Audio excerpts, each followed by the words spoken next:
श्रियकान्ताय कल्याणनिधये निधयेऽर्थिनाम् श्रीवेङ्कटनिवासाय श्रीनिवासाय मङ्गलम्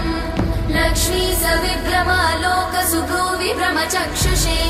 चक्षुषे सर्वलोकानां वेङ्कटेशाय मङ्गलम् श्रीवेङ्कटाद्रिशृङ्गाग्रमङ्गलाभरणाग्रये मङ्गलानां निवासाय श्रीनिवासाय मङ्गलम् सर्वावयव सौन्दर्य सम्पदा सर्वचेतसां सदा सम्मोहनायास्तु वेङ्कटेशाय मङ्गलम्